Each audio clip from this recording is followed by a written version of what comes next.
আলামিন বলেন, শোনো, তোমাদের ভিতরে একদল হুজুর আছে আর একদল পীর সাহেব আছে, এরা মানুষের মালগুলো অন্যায় ভাবে খায় আর এরাই দিন কায়েমের বিরুদ্ধে ফতোয়া দেয়।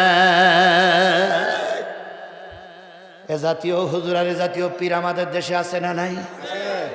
সারা জীবন এরকম দেখেছি, এক হুজুর আর এক হুজুরি সহ্য করতে পারে না। আওয়ামী লীগের লোকের কাছে দাওয়াত দিতে গেলে বলে, ও হুজুররা এখনো ঠিক হয়নি, তোমরা ইসলাম কায়েম করবা কি করে? বিএনপির লোকেরা মঞ্চে দাঁড়িয়ে বলে, আরে বাদ দেন, হুজুররা এক হুজুর আর এক হুজুরি ফতোয়া দেয়, এরা আবার দিন কায়েম করবে কি করে? কিন্তু সুসংবাদ বাংলাদেশ জামাত ইসলামী আর ইসলামী আন্দোলন বাংলাদেশ হাত পাকার দাড়ি পাল্লা দুই নেতা এক হয়ে গেছে। এটা আলহামদুলিল্লাহ জোরে বলবেন না? আলহামদুলিল্লাহ জোরে বলা যাবে না? চরমনাই হুজুরা জামাত ইসলাম কি হয়ে গেছে?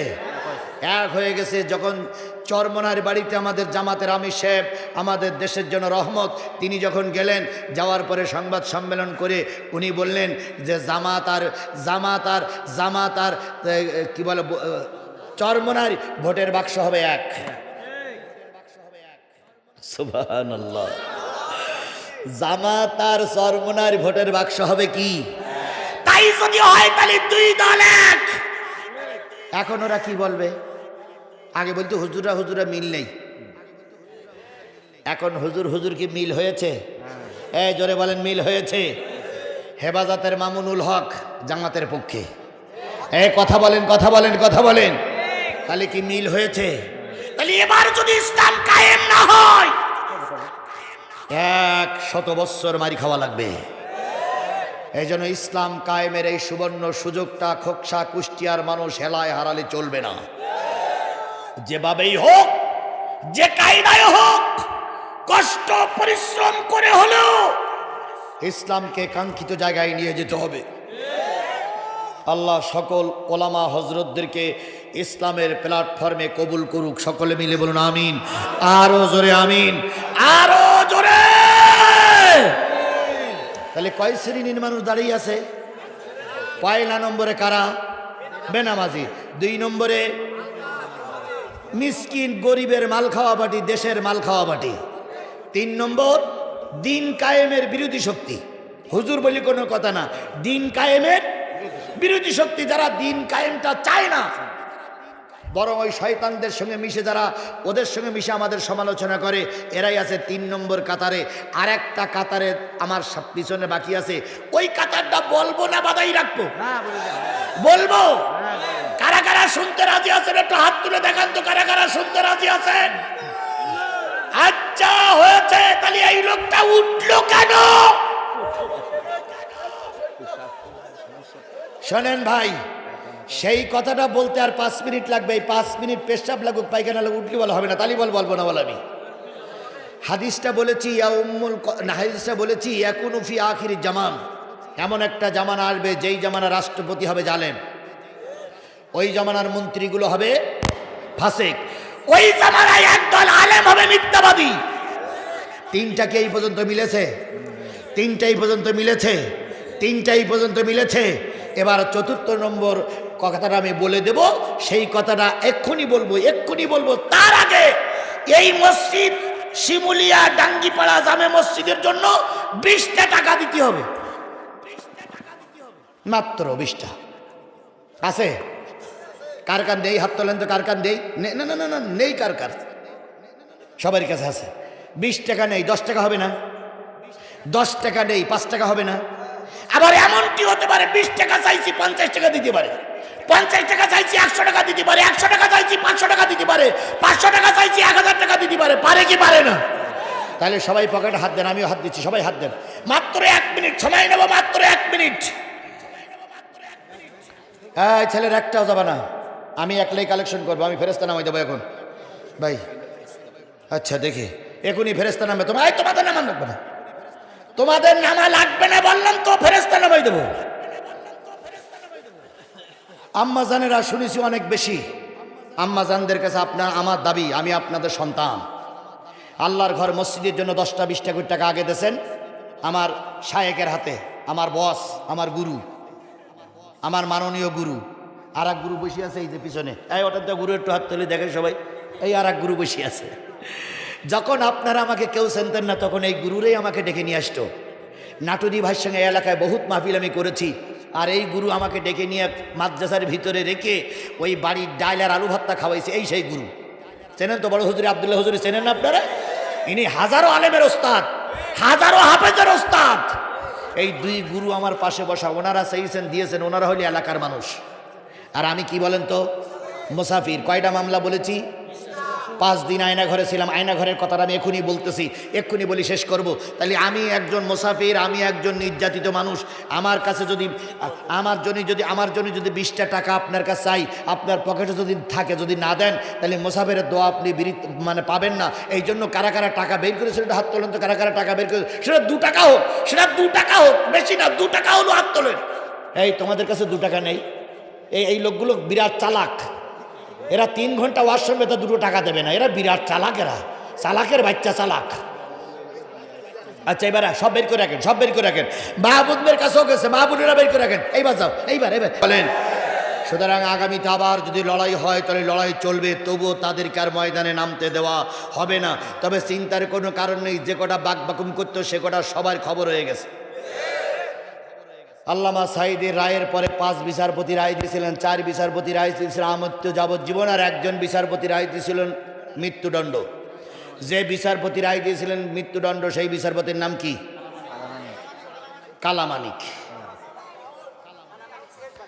কালামানিক যখন 5 তারিখের পরে যখন অবস্থা খারাপ দেখলো, তখন চলে যাচ্ছিল সিলেটের এক সীমান্ত দিয়ে।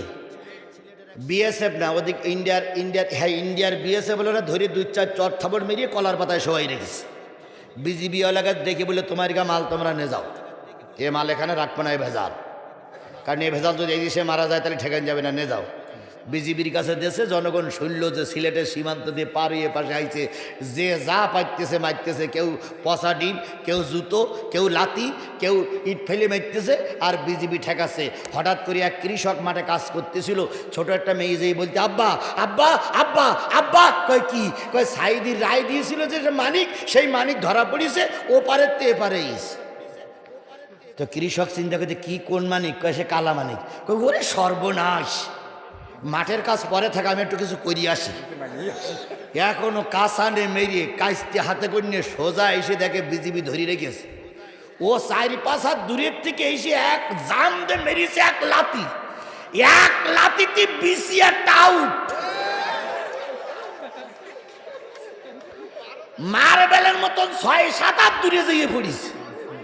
কালামানিক পিছন দিক তাকাই দেখে বিসিটা ফুটফুট নড়তেছে। কালামানিক বিজিবির বলতে, কি খবর? কয় একটা মনে হয় নেই আপনার। কিছুক্ষণ পরেও ঠিক পেয়েছে, যন্ত্রণা হচ্ছে, হাত দিয়ে দেখে একটা আছে আর একটা নেই। হাসপাতালে নিয়ে গেছে। হাসেন, একটু শোনেন আল্লাহর খেলা। হাসপাতালে নিয়ে গেছে, হাসপাতালে নিয়ে গেলে ডাক্তার অপারেশন করিয়ে মোটামুটি সেলাই মেলাই দিয়ে ওই বেডশিট মুড়ি দিয়ে রেখে দিয়েছে। এর ভিতরে সাংবাদিকরা গেছে, যাই বলতে, কালামানিক ভাই আসসালামু আলাইকুম। তা কালামানিক বলতে, ওয়ালাইকুম কুম, ওয়ালাইকুম কুম, ওয়ালাইকুম কুম।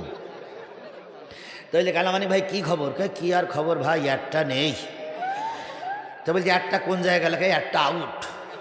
তখন সাংবাদিকরা বলতেছে, একটু আলগা করে দেখান যাবে? তো বলছে, কেন? কয় কালকে তো পেপারে দিতে হবে, তো ছবিটা দেই। কয় না না না, মান সম্মানের ব্যাপার, আলগা করা যাবে না। কয় তাহলে কি ডাইন পাশের ডাকেছে না বাম পাশের ডাকেছে, একটু বলো, কালকে লিখতে হবে। তখন কালামানিক বলতেছে, আমার বিসি উড়ি গেল, তুই ডাইন পাশেরটা না বাম পাশেরটা দেখতেছিস? ভাই খেলাটা কার বলেন তো আপনি? এতক্ষণ তো হেসে উড়াই দিলেন, খেলাটা কার? সেই আল্লাহ এখন আছে না নাই?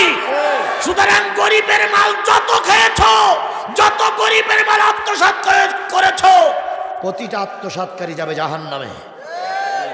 শেখ রেহানা যে পরিমাণ সম্পদ দেশ থেকে লুট করে নিয়ে গেছে, সাংবাদিকরা তথ্য বের করে দেখেছে যে বাংলাদেশের 95টা পদ্মা সেতু করা যেত, ওই টাকাগুলো ফিরে আনবে। তাহলে এক পদ্মা সেতু 95টা খাইছে শেখ রেহানা, তাহলে শেখ হাসিনা কয়টা খাইছে? আপনাদের এখানকার এমপি কত খাইছে? প্রতিটা টাকা জনগণ ফেরিয়ে ফেরিয়ে বাহির করবে, প্রতিটা টাকার হিসাব দেওয়া লাগবে। সুতরাং গরিবের মাল যারা খেয়েছে তারা যাবে কোথায়? আর ওদের দলে বসে যারা ওদের দল করেছে, ওদের অফিসে বসে চা খেয়েছো, তারাও যাবে জাহান্নামে। 3 নম্বর, ওয়াকুন্না নাখুদু মাআল খায়িদিন।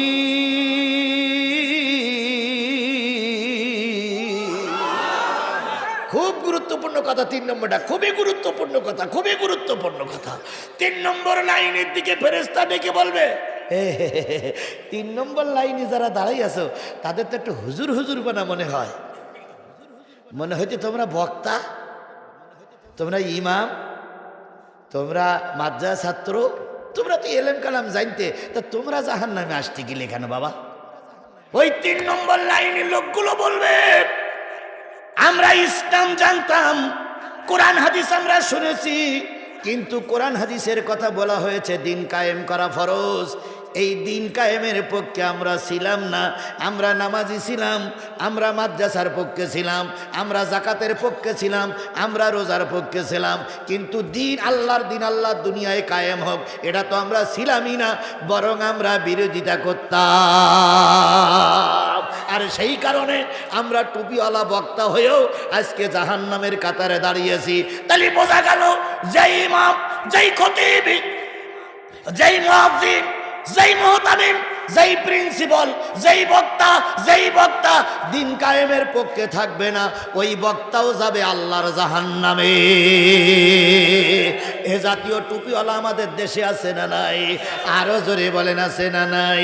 পানির ভিতর আগুন জ্বলে, পানির ভিতর আগুন জ্বলে, ঝড় বাতাসে নেবে না, খাজা বাবার মুরিদ হইলে নামাজ রোজা লাগে না।